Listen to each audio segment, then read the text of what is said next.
How are you all? Thank you for coming. Especially thank you to our customers, our partners, and our prospective customers. If you're Apttus employees, thank you too for putting this on. This has been a fantastic show. What we'd like to speak to you about now is executing a winning pricing strategy with AI. And just to get a sense of folks in the audience, are people involved in pricing, kind of pricing managers within your organizations? Yes. Maybe you're in IT. Okay, fantastic. So I'm 20 years in the pricing space, started as a strategy consultant and then moved to enterprise software. And so excited to tell you about some of the things that we see as being important from an AI standpoint with regard to pricing. The first thing, though, I think, and just to level set for those of you, sorry, I'll introduce my co-presenters, Rahul Chaudhry, who is a data scientist here, who will actually show you some live working AI that manages pricing, and Michael Dunn, who leads analyst relations with us. Jack Borland, who is pictured, an Apttus customer who we work with on not only pricing using AI, but some other revenue technologies that leverage machine learning, couldn't join us. He had a medical issue at the last moment, and so we've kind of reshuffled the program just a little bit, but we'll take you through and give you a good sense for how AI can actually help with pricing strategy. But the first part is, and just to level set for folks that maybe not as familiar, I want to start with some of the fundamentals, right? So many of you have probably heard of the 4 Ps of marketing, and it's important to talk about them only because price is one of them, and price has often been called the moment of truth, right? It's the moment that all of the value that you've created within your organizations comes to rest in that moment, right? In that value exchange between supplier and customer. But price is unique. It's a little bit different from the other Ps, product, place, promotion, in that price is the one activity that you as a supplier where you actually extract a portion of value. All the others are about creating value, right? Delivering value to the customer, but price is that one act where you actually retain a percentage, right? So you provide some value to the customer as their incentive to buy, and you retain some as your incentive to supply. And so in that regard, it's unique. But it's also, when we think about price as kind of a vehicle for growth, it's also important to think about revenue, right? So price is one form of revenue. There are other ways that we can manage growth. And so as we talk to you this afternoon, we're going to talk about a little bit broader sense. So we'll talk about price, but also discount prediction. We'll talk about margin management. We'll talk about new revenue opportunities, because all of these are things that AI can help unlock within an organization. So when we talk about price, again, you think about kind of this notion that an organization is a value-creating system. And each functional group touches that pricing process at various points. And they each have a different role, a different perspective, kind of a different set of metrics that they're trying to deliver against. And so if you think about it from the sales standpoint, right, they're oftentimes incented on revenue, trying to close the deal. And depending on kind of the particulars in a firm, they may or may not, the sellers may or may not have discretion over price, right, over discounting. And this is where kind of a sales operations role comes in as kind of a governor, a set of handcuffs, if you will. But of course, always trying to balance, right, speed and self-service against kind of the objectives, the revenue objectives, the margin objectives of the firm. So you can see that you've got kind of that perspective. Deal desk, of course, might be the more specific pricing function or the approval function. You've got product management, who may be responsible for setting price, list price, maybe the structure of the price, so the unit of measure upon which value is delivered, but also the way that we capture value against that. And then finance, who, of course, is really measuring against the performance of the drivers of the firm. So each one of these folks has a different perspective. And they oftentimes are working with different tools and sometimes different data sources, and therein can lie a problem, in that we have different views of the truth. And that can be significant, right? Because you can get very, very different behaviors, very different decision making if I'm looking at different data as the basis. So one of the things that we want to think about is, are there ways that AI can actually facilitate kind of a shared version of reality within the firm? Can AI actually help bring these groups together? We'll talk a little bit about that as we get deeper. But at the same time, can these teams work more collaboratively together? Can they be more collaborative in their decision making, whether it's in the setting price, kind of in the quoting of price, in the negotiation or kind of the deal level interactions around price. So we'll talk about how AI can support some of that as well. So when we think about kind of trying to bridge those gaps, kind of get around those challenges, we introduced this maturity model around commercial excellence as a vehicle to accelerate and drive growth. And so the first thing is, again, kind of building off of that basis, it's consolidating business data, right? So it's the ability to federate and curate data across the organization. And whether you do that with automation or you actually add AI on top of that to enrich that data as a way to provide the views, the visibility that the organization needs. Building on top of that, you want to streamline the end-to-end process. So it is specifically joining or integrating kind of the various functions, giving them a common tool set, common data set, and the ability to interact together across that pricing process at the various stages, from product development to actually pre-sales to sales, right, through negotiation, and potentially even the ultimate renewal of an agreement, right, and using that as a revenue opportunity. So the ability to kind of join that end-to-end and provide a single set of data, a single view, and a single set of tools for that team, those cross-functional teams to work with. And with that, we've achieved kind of end-to-end visibility. We have a much richer view of the customer. We have the ability to understand the customer's value to the organization, right, from one end of that customer lifecycle to the other, so across the customer journey. We also have the ability to then mine that type of information to understand who are good targets. What are other customers that look like this customer?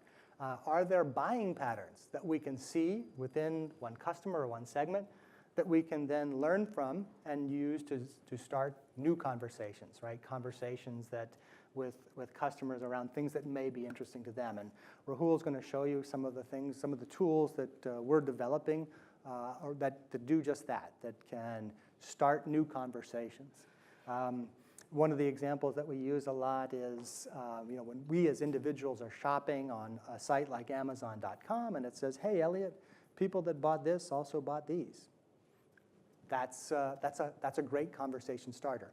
I know that for me personally, I've actually adapted the way that I shop. I actually regularly turn to that information as an idea starter. It's not guaranteed that I'll buy those things, but I might think about something that I wouldn't have if I didn't actually take that cue. So when we have that information available to us, we want to deliver quality consistently. And so we want to provide insights at various stages of that process. So enriching the user's experience with insight. And that may be kind of in the moment of quoting. It may be pre-quoting. It might be in kind of a territory planning phase. And so within Apttus, as we develop insights, we often think of that as one activity, and then we deliver those insights for consumption. And the users that we deliver them to and the way that they're delivered, the time that they're delivered, those things may vary. And given that we're using a service-based architecture, it provides a lot of optionality that you might receive some of that insight as an email. You might see that insight as a chart embedded in the shopping cart or in the catalog. And so it's really this end-to-end view, leveraging this data that we have from the end-to-end journey and bringing that information into the user experience that provides this richness. And then maximizing the outcomes. Again, driving to the right outcomes. And again, you may realize if you're an Apttus customer today, Apttus comes out of the box with declarative, configurable business rules. And those are absolutely vital. And one question that we get asked a lot of times at the beginning of an engagement is, oh, you're going to introduce machine learning. You're going to introduce AI. So you're going to make my rules go away. Not even close. Rules are absolutely vital in that they embed governance in a process. And we don't want that to go away. ML does something entirely different, right? Machine learning or AI analytics can actually derive contextual knowledge about this deal for this customer, or how does this customer compare to the universe of all other customers? So we can really gain some rich insights. Apttus makes those two work together, right? So rules do what rules do, AI does what AI does, and bring them together to actually drive a better process. An example of that might be I've gained some insights, some cross-sell insights. And so AI has helped me, machine learning has helped me understand that customers who look like this typically buy A, B, C, and D together. I'm talking to a customer that buys A and B, so I'm going to recommend C and D. When I put those into the cart, I want all the rules that govern what can and can't go together to fire, to work.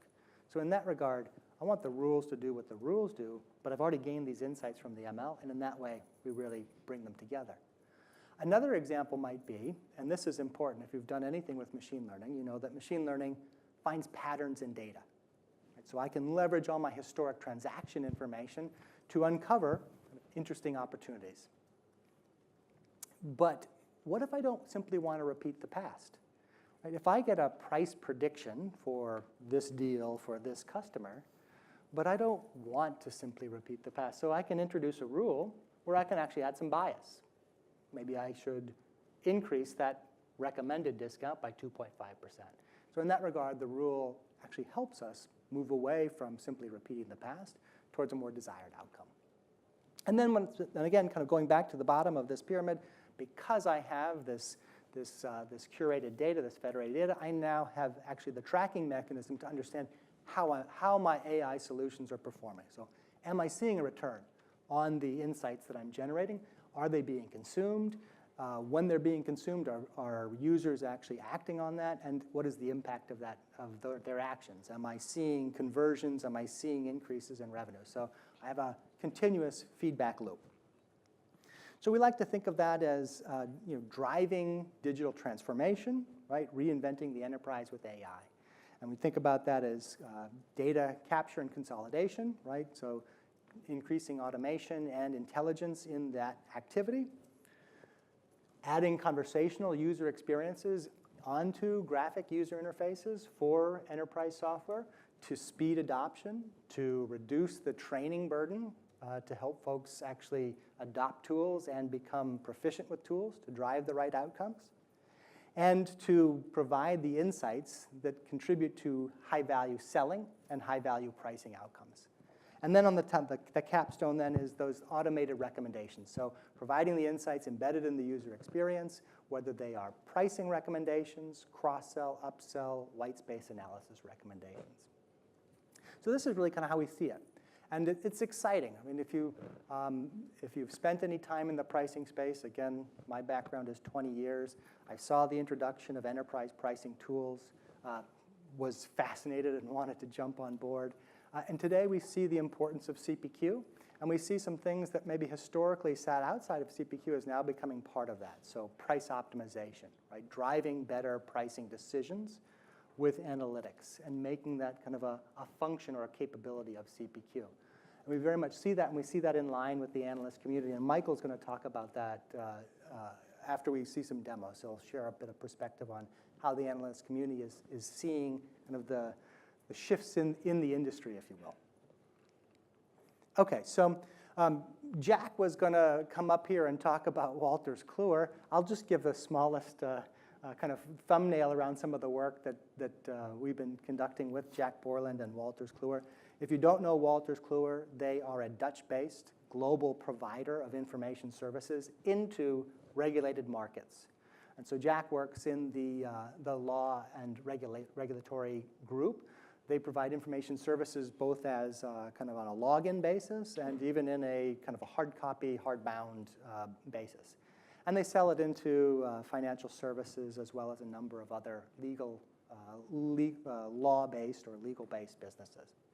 And so one of the things Jack, and his role is primarily around sales operations. He wanted to enable the sellers to actually drive account penetration, to capture more revenue. And so 2 years ago, At Accelerate, we met Jack and started an initiative with him where we actually began consuming data, product, customer, and transaction, kind of asset-based information, in a set of machine learning algorithms to produce cross-sell recommendations.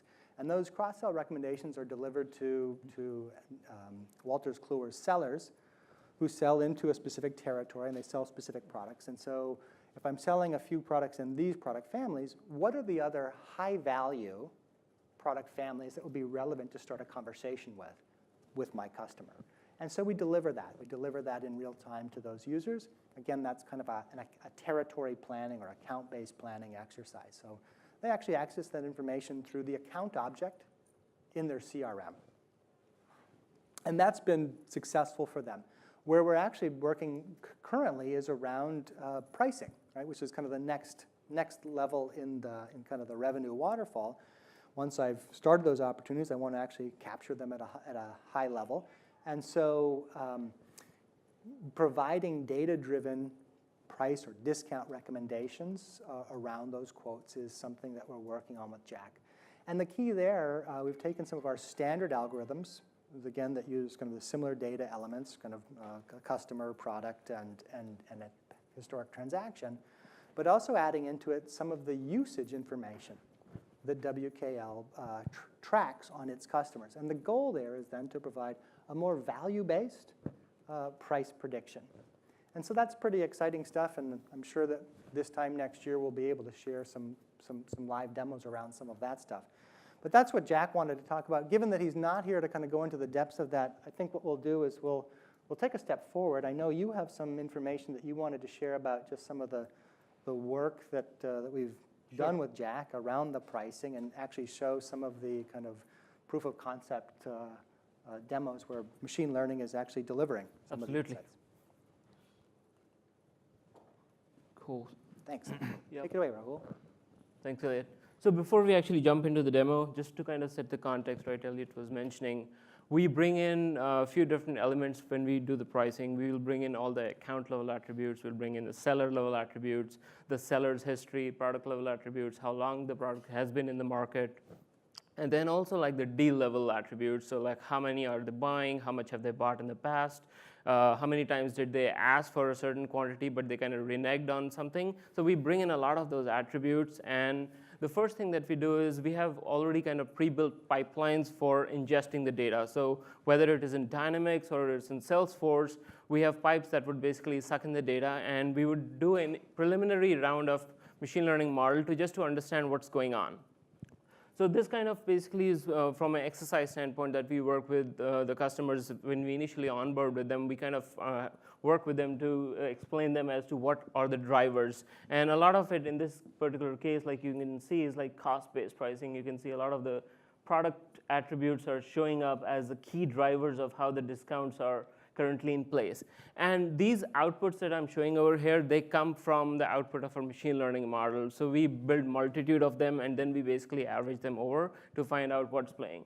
Now, the interesting part of this as a starting journey is they can concur with us, yeah, this is absolutely right on, this is how we typically price. But now we want to switch one of those levers. Let's say we want to bring in some customer level attributes, and that's where the behavioral part starts playing in. So they might want to change a few things, and then they say, going forward, our strategy is going to be changing this lever versus totally being a cost-based pricing model. So the journey begins like this, right? I mean, I'm not meaning to go too deep into the stats, but the gray distribution on the left is where the current world is, where they are currently placed. And it basically shows the discount or the price adjustment percent. What happens is when we start off the journey, right, the first time, we'll basically build a model. And in a real world, when you model something, you will always have some error because you cannot really replicate what happened at that point of time. You try to get as close as possible to what the true facts were. So that's what the first thing kind of shows over there, that the dark blue line over there, which is kind of superimposed on the gray distribution, which shows, okay, that there was some error that the models were making, and how spread it was basically tells, okay, how much how confident are we about even what we are predicting? It might be off a couple of % here and there, but is it repeatable or is it not repeatable? The journey next is, going forward is, we want to move to a point where we want to start to basically shrink out those variances, and we want to get to a point that what we are predicting is as close as to what the real world was. And then again, we don't want to repeat what happened in the history, right? We don't want to keep on pricing on at the same point, and that's where we can intelligently add bias to it. Say, okay, I'm going to test the customer behavior. If there's any price sensitivity to them, how sensitive are they? So we can use a rule-based way of adding that bias. Someone might say, okay, in this particular territory, I don't want to give discount more than 30%, so clip it. Or I want to add an extra price adjustment on top of it, so that can be done. So that's what the second plot shows. So we also, in this journey, as we kind of go through it, and a lot of this analytics will then start to show up on the dashboard within CPQ. Currently, what I'm showing here is we can also understand the seller behavior. Let's say the price sensitivity is not that much, but the seller behavior is what is maybe in that particular case impacting the discounts. So Apttus itself is not like a BI tool per se, but a lot of these drivers are these pricing drivers. We try to show them in a very intuitive way to the end user so that they can understand as to how those price corridors are changing over different sellers in different account tiers. In this one, basically, the greener the color means the lesser the discounts we're giving, and more orange as we're getting in that red is the higher discounts. Okay? So with that, let's actually jump into the demo. I'll have to get a request for a screen change.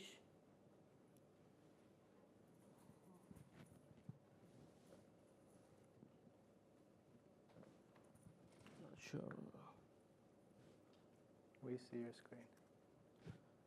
Okay, perfect. So what we're looking over here is there's 3 different things kind of going on over here. The plot to the or the graph on the left basically is what the price segmentation is.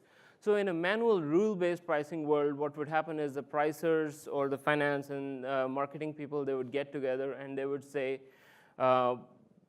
I want to basically start giving this much discount when the account size is larger than this, the territory is this, and that's what if someone is currently using Deal Maximizer over here, you can set those rules manually within the Deal Maximizer, and based off of what discounts they are getting, the color bands will start to show up in the Deal Max. Now the idea is, so there is a manual component to it, and when we want to introduce AI to it, can we actually automate that process? Can we generate those rules in a more automatic fashion so a person does not have to enter 10,000 rules if they have a pretty massive product portfolio.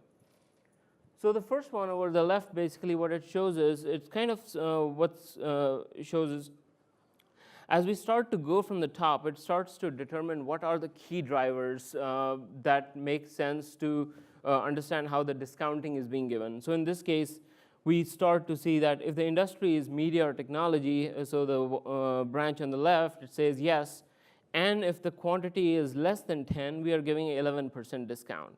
I can toggle over to a different branch. In that case, that's a slightly different segment, and these segments get generated automatically from our models. What's also happening as I'm going through it is the visualizations on the right side just got refreshed. So what we are seeing over there is, in that particular micro segment of the discount bucket, how much, what were the price bands? Like what were in the totally risky, like very rare, very risky, preferred, and unlikely.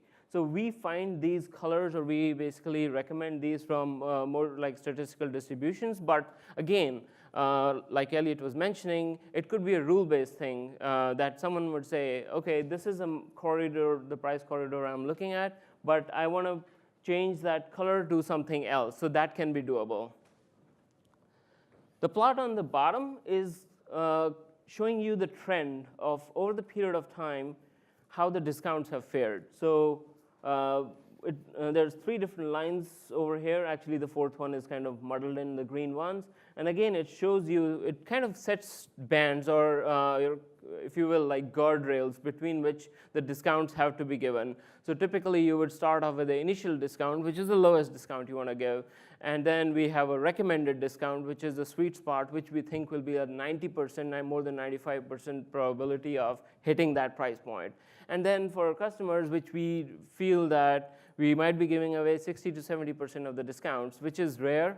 But again, that's where it's a seller's discretion. We are providing them a guidance. And what this can then do is your pricing approvals within CPQ can be driven off of this. So instead of someone manually finding out, hey, I'm giving a 70% discount, should I do it, not do it, it can be all guided by the system from the data. Now, one last thing I want to kind of talk to in this particular pricing part is, so if you see over here, I can automatically from this pane, I can delete the rules that are already existing within my deal guidance tables in Deal Maximizer, and I can just refresh the rules straight off of from there. So end user does not have to write those rules that I was mentioning earlier on. So it automates that whole process. So you're showing us, you're saying that the algorithm does the microsegmentation. It Yeah. shows the discount levels, and you can push a button, and then all of those rules are created, established as approval levels in CPQ? Yeah, that's called voila. That's cool. Yeah, absolutely. So I'll jump into the other piece that Elliot had shown in his first slide. So we spoke about the pricing part. That's one way of capturing revenue. But the other way of capturing the revenue is you sell more or you sell different products to the same customers or across your customer base. And that's what is called as a white space analysis, right? So we have a multitude of algorithms. Again, why we need to do that is in our pipeline, we automate all of that. Some customers' data might be more sensitive to a particular type of algorithm, while for other it might not be. So instead of having one single cookie cutter, we try to optimize for the data of that particular customer. And we do a very rigorous testing in our side to make sure that the recommendations that we are making make sense. Now, once the recommendations have been generated, we basically then can show it from account planning or from a territory planning standpoint as to, okay, a salesman is going to be making a tour, let's say, to Dallas, Texas, or in that area, what other accounts are there? And then based on the recommendations and how much they have bought in the past and how much more we can sell them. So we can determine that, or our users can tell us that, okay, for this year, I'm forecasting to sell $10 million worth of software or whatever goods it might be. So we can find out what's called as an opportunity value, like for that particular account. And based off of that, we can then show what are the white spots where someone might want to target to increase that wallet cross-sell. Should have kind of shown over here. So the bottom one is basically the products, and the left top going up is the accounts.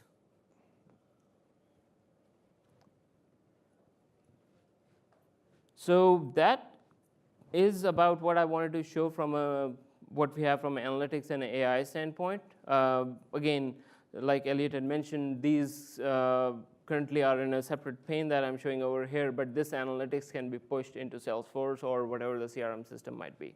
Yeah, so in the case of, say, like Wolters Kluwer, they're using a screen like this to say, hey, for the dark squares, those are your best opportunities. You have the most potential to sell them the most revenue. And in their case, when what we're working towards with them is when they click on that square, it will actually auto-populate the opportunity and the shell quote associated with that. And that way, the seller can actually kind of create the list, if you will, that they will manage for their territory. And again, there's not a guarantee of conversion, but it's to say the machine learning algorithm has analyzed what customers own, and we've looked at characteristics of those customers to identify kind of the potential opportunities. Hey, customers that look like this buy A, B, C, and D. This customer only buys A and B, so we think C and D are good opportunities here. And that way, it's that set of ideas to spark a conversation that can lead to revenue.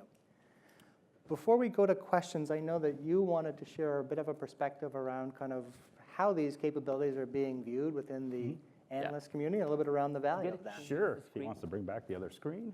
Yeah. But let me just say why I wanted this session in this track.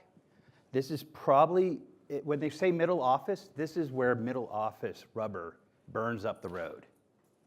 If you look at it, the stakeholders, whether it's in product management, contract management, deal desk, industries where price desk is the police, sales ops, as well as the front line, doing the heavy lifting with sales and helping. This is probably one of the areas where you can have a huge impact. And the impact has been known for quite a while. There's some pretty pictures again. Impact there. I myself, I'm not sure if you mentioned, I was actually at Gartner, an analyst at Gartner for over 10 years and built out their price optimization practice. A lot of the times we worked off of the type of impact that was forecasted by management consulting firms like McKinsey, where they truly are like Lord Kelvin. They believe you can only manage what you measure. And you've had these ideas since the late 1990s of how pricing power is huge, and the middle office is where you can turn that pricing power to your advantage, or that balance of forces. So McKinsey was famous for saying if you can do a 1% price increase and make it stick, you will put 8% gain in the gross profit. And it's one of the largest levers for expanding profits. Other is Simon Kucher. That is a German product management and pricing consulting firm. If you want to think of Simon K., think of when Porsche brought out an SUV. They're the ones that did the device for that. They did research where they showed that those who leveraged big data and were able to go through that pyramid and apply better pricing practices, 46% of the customers saw top-line impact. Now, I jumped around for a reason because the middle one is Gartner. So now it's the person who took over my desk and has continued looking at that research. The first couple of ones, the revenue margins, this was one of the few areas, again, that if you get the middle office and the functions working right, you can start making moves on the dial. I originally was saying about 1 to 3% in revenue. It's now extended to 1 to 5% they're finding. In terms of the margin improvement, I had about 1 to 7. And no, 7 wasn't just because it was my lucky number, but that was kind of the band that people were showing. It's now showing extension of ability that's being recognized of 1 to 10%. And then there was mention of approvals. You have situations where there's reductions in approvals are seen as unnecessary approvals by 80%. So a lot of times you'll see people go, yeah, we seem to escalate things. Then 70% of the time we approve it after it goes through these tiers, but then afterwards, 90% of the time, we're not really comfortable with what we approved. You start having rationalization of these processes and greater rigor, and also reducing the risk. So the other piece I want about this session is then what to do. Kind of this is a conclusion plus a call to action. We are in a new way. If you looked at the pyramid, when I was researching pricing, most people were doing the base, somewhat consolidating data, and then when they couldn't do it, they called it a data mart. And then they were jumping to the apex, and you had people who really were rocket scientists. Well, what's the problem? Even when they got it right, they had a hard time working through all the organs of the company to get them to buy in. Now we have the ability for an environment, a suite, or a platform, and I know everybody says platform around here, from which you can have collaboration, you can have the communication, and you can have more effective management of your pricing through the bloodstream of the company. There's also the new ways of price optimization. It might sound academic, but machine learning does provide a way of doing the data pattern analysis of the activity in the marketplace, capturing that, and being able to distill that into meaningful insights. So you're looking at greater transparency, greater insights that you can describe and explain to the consumers so that they can say, this is why you should have a discount and not go any further. I guess that's the term prescriptive. And so you get that kind of ideal of data democracy, but one where it's impacting your pricing power. I'd say also take a look at process. So a lot of people, they're talking about machine learning. What I like about pricing, it provides opportunities to look at what's in the process, what's impacting the price, what are the contexts. That's probably the biggest thing, what's the context? And then taking that context to do the jujitsu to turn the pricing discussions to your advantage. And say Warren Buffett is always famous for this as, I would like to invest in companies where I understand why they have pricing power and whether the pricing power is improving. And this is a key area in terms of the middle office to gain decisive advantages. So that's why I pushed for this session. I bugged Rahul to bring the demo, dragged Elliot along, and we were hopefully having Jack Borland join us, but he wasn't able to. So thank you for your time. I appreciate it. I know it's very sunny out there. People are probably talking about drinks being rolled out, or at least donuts. We're available for further conversation. As you can see, I'm pretty impassioned about this area, so happy to talk. Thank you very much. Thank you all.